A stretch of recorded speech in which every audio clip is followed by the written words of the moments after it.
If you are over the age of 35, stop everything you're doing right now.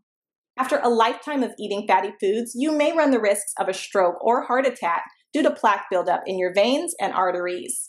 To learn how you can reduce your risks, visit youthfountainlab.com or call 1-800-853-7856 today.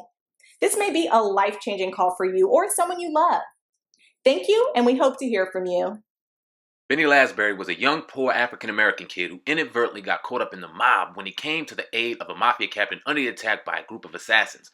Benny saved the man's life, and in return, he becomes the head of the mafia's drug operation. Buy the House of Lasbury in the description box right now. Right. So those were the beginning days. So what did you actually, I heard you used to rap before as well. Now, when did that come into play? Was that before the comedy, around the same time? Well, I mean, that was, how you transition into trying to find out what you could do. I was flunking in college, but I was up there winning talent shows, doing funny rhymes, joining people in rhymes, making up stuff on the fly, and beatboxing. That was, the Fat Boys was big, and I would beatbox, and I won. I took third place in the contest because everybody was in the group. They got scared. They got stage fright, and I stayed up there beatboxing, and I started rapping, and the people said, "Man, you great." But I didn't know how hard it was to be a rapper. Then I met Sinbad, as my man, because we done big shout out to Sinbad. We doing Yes, sir. this Monday for his tribute, because Sinbad had a stroke, and he's what you call the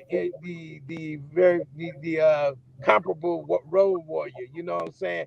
All us comedians get out on this road eating. It's hard for our families to understand. We be out there trying to get this money because back when we couldn't get it, it was scary. But now we can get it. It's feast of famine. And he had a stroke, man. We sorry to hear that because he had this surgery to put him down. Then he had the stroke. And he's still kind of bedridden. He's getting around, but not as good. So we're doing his benefit on Monday for him in Nashville at the theater. It's Faison Love, Arnez J. I mean, it's some heavy hitters on it. Bruce. It's a nice little tribute, man. Then all funds go to him and his family, man. To just help him out. Because a lot of comedians we don't get stimulus checks. We don't get nothing from the government, but we are essential people. You know what I'm saying? Absolutely. That's 100. And it's dope that you put a comedy special out during the time that you did, because we had Hope Flood on here, Miss Hope Flood, and she gave us a great interview, and shout out to Miss Hope Flood. But she went on and said that there's nothing funny to talk about right now. Nothing's funny. And she went on to talk about everything that we're going through. And you flipped it. You did the opposite. You went in on every fucking thing. And I thought it was great and it was needed. And you were unapologetic about it in a society where I think comics are almost afraid to be unapologetic because of all this shit that goes on with cancel culture and things like that. You didn't care. Talk about how that went into your show, like just being you. Well, see, I guess you can call me OG because, man, all my heroes was rebels. I mean, George Carlin, Richard Pryor, Red Fox. What made them great was they went against the grain. I don't respect a comedian that ain't that's not fearless. You can only talk about sex so long, but you gotta be able to reinvent yourself several times. And hell, if you can't talk about it, it ain't worth it. The person living, because even they say no press is bad press, even negative press is positive press. So if somebody talk about you, like they're talking about Floyd Mayweather right now, talking about laughing at him for fighting the little white kid, what's his name? Logan Paul. And because I don't even consider him a boxer. But the sad thing about it is, there's some great boxers out there that probably won't never get that shine to fight somebody great like Floyd. But this dude got in there, and I wish Floyd would have beat the mess out of him real bad. But I think it was interesting because they said it killed boxing, but I keep thinking it keeps boxing alive. Because nobody really going to the fight. Since Floyd never, Pacquiao is old, So I think it's when you look at it, like if you're afraid to talk about it, maybe it's not funny to you because you don't write like that. But I think if you're not telling these jokes, I mean, yeah, people died, but I mean, people really put a lot of dramatic. I think they changed the antenna on something, made people real dramatic. Cause we had Ebola, we had AIDS. Mhm. They had a movie out called Philadelphia. They, you know, that Tom Hanks, movie that's got an fun. award for it. You know what I'm Hmm. saying? I mean, Ebola brother died in front of the hospital because they wouldn't let him come in. But we forgot about that. We had the bird flu. We couldn't eat chicken. I mean, we Right. had the swine flu. Couldn't eat pork chop. I mean, we had a lot of things. Mosquitoes was killing Negroes at one time, and my uncle had to stay in the house. He was locked down for 3 years because he had that Dracar oil on him. So I mean, everything could be a joke. It's just the right time for the joke, and it's the thing about just touching it and dancing on it and coming off of it. Because man, reality. I mean, I'm not gonna sit up here and be a comedian and be afraid to touch something because everything is funny. I mean, death, talking about somebody personally who died. I mean, because we all forget about what a person done when they're alive, when they die. Oh, we're gonna miss him, and yeah, but when he was alive, he held somebody hostage in his basement for 6 years. You know what I'm saying? You Right. know, I mean, that's how America is. We so fake. Oh, ain't nothing funny now. I mean, but I don't agree with Hope.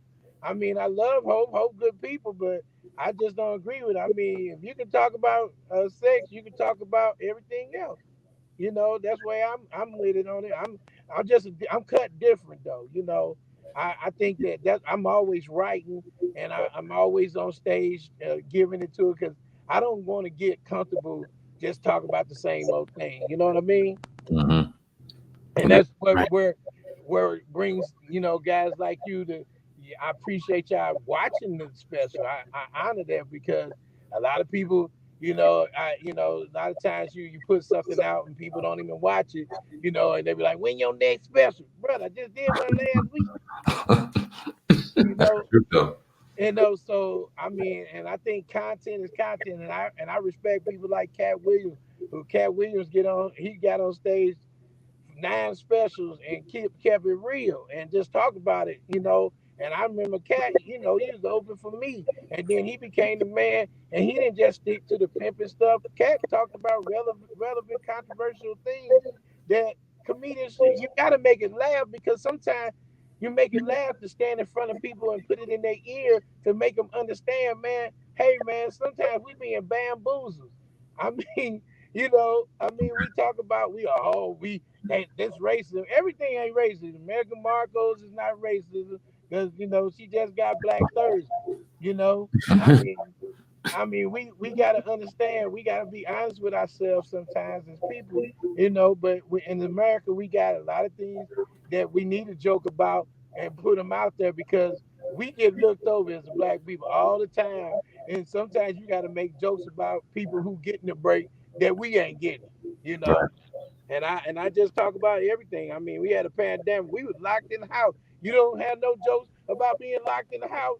Word. You Nah. looking Yeah. outside, birds flying around, the sun's still in the sky, but I'm out. I'm locked in the house. I'm wearing a mask. I can't breathe. Everybody look like bank robbers. We sitting up Right, here. right.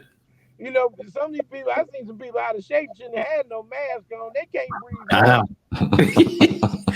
Yeah. If you're over the age of 35 and over the years you've eaten pizza, dairy foods, deli meats, or meats with fat, you are likely to have some degree of plaque buildup in your veins and arteries.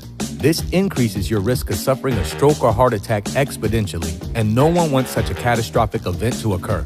Introducing Blackout.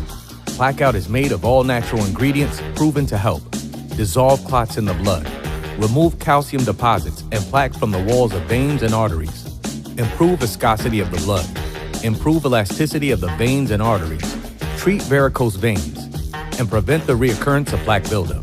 For more information, visit Youth Fountain Laboratory at youthfountainlab.com or call 1-800-853-7857. Sam Ant, CEO of Viral Hip Hop News. Listen, I appreciate each and every one of y'all who are going to check out this documentary. Shout out to my man Lonnie Fresh. Do me a favor, go to YouTube right now, go subscribe to Viral. Hip Hop News, one of the best hip hop platforms out here right now. We also have The Hub, Hip Hop News Uncensored, of course, the podcast, the baddest podcast out, the Hip Hop Uncensored podcast. We drop 7 days a week, doing this thing 100% independent. There was not one day that I was at work on the Fresh Prince of Bel-Air that I wished I was somewhere else. Now let's talk about the Players Club, because you, I think, correct me if I'm wrong, that's like your first major role in a movie, right? Taking over the game. Sincerely appreciate each and every one of y'all. You can grab merch on the YouTube site. You can talk to me on there and much more. Sam Ant, CEO of Viral Hip Hop News. Appreciate each and every one of y'all. Oh God, you the man, Cass. I spit white like a clan mask, and I'm a hustler.